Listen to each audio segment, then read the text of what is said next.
Hello everyone, welcome to Tasty Dish by Sethu Palaniyappan. இன்னைக்கு வெள்ளை சோளம் வச்சு கிச்சடி எப்படி செய்யலான்றதை பார்க்கலாங்க. இந்த ரெசிபி செய்கிறதுக்கு 200 கிராம் வெள்ளை சோளம் எடுத்து வச்சுருக்கிறேன். இந்த சோளத்தை 2-3 தடவை நல்லா வாஷ் பண்ணிவிட்டு ஒரு 4 to 5 hours ஊற வச்சுக்கலாங்க.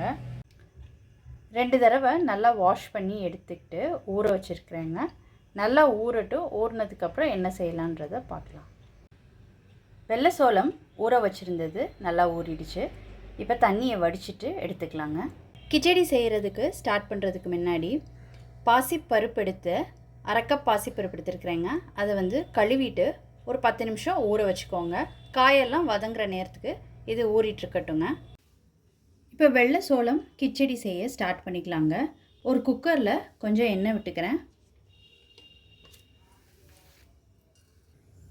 எண்ணெய் சூடானதுக்கப்புறம் இதில் இலை, பட்டை, கிராம்பு, மிளகு, ஜீரகம் சேர்த்துக்கிறேங்க.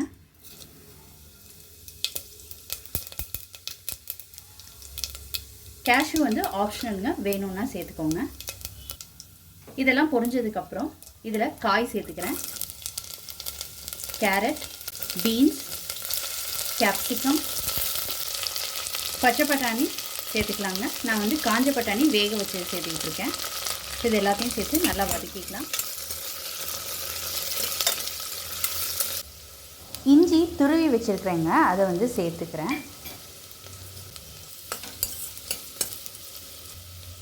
ஒரு பெரிய தக்காளி சேர்த்துக்கிறேங்க. 1/4 டீஸ்பூன் மஞ்சள் தூள். ஒரு வடித்தட்டில் போட்டு சோளத்தை நல்லா தண்ணி இல்லாமல் வடித்து எடுத்துக்கிட்டாச்சு. இப்போ இதை மிக்சி ஜாரில் சேர்த்துக்கலாம். இப்போ இதை கோர்ஸ் பவுடராக அரைச்சி எடுத்துக்கலாங்க. இந்த மாதிரி கோர்ஸாக அரைச்சி எடுத்து வச்சுக்கோங்க. இப்போ இது ஒரு பக்கம் இருக்கட்டுங்க. காயெல்லாம் நல்லா வதங்கிடுச்சு.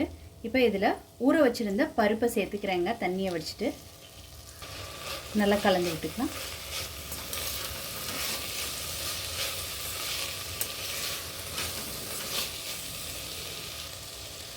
காரத்துக்கு 1/4 டீஸ்பூன் ரெட் சில்லி பவுடர் சேர்த்துக்கிறேங்க. கரம் மசாலா தூள் 1/2 டீஸ்பூன் சேர்த்துக்கிறேன். இந்த டிஷ்ஷுக்கு தேவையான உப்பு. இது எல்லாத்தையும் நல்லா கலந்து விட்டுக்கலாம்.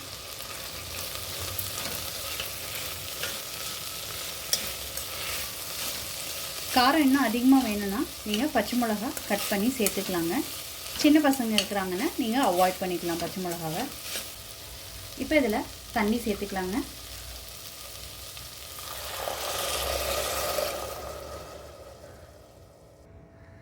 நாலு கப்பு தண்ணி சேர்த்துக்கிட்டு இருக்கேங்க.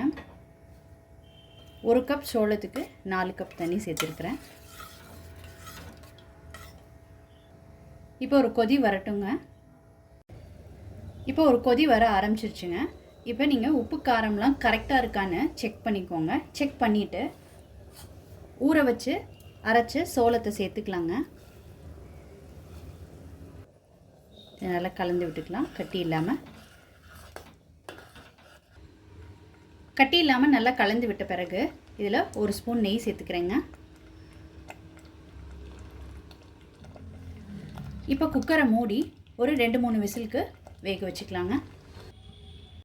3 விசிலுக்கு வெள்ளை சோளம் நல்லா சூப்பராக குக் ஆகிடுச்சுங்க.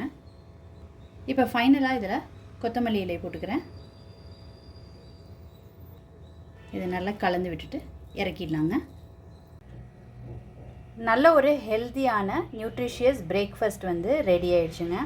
இதில் எல்லா வெஜிடபிள்ஸும் இருக்குது.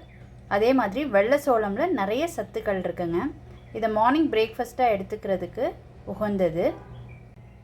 நீங்களும் இந்த வெள்ளை சோளம் கிச்சடி கண்டிப்பாக ட்ரை பண்ணி பாருங்கள். இட்லி தோசை மாவு இல்லாத டைமில் இந்த மாதிரி செஞ்சு கொடுக்கலாங்க.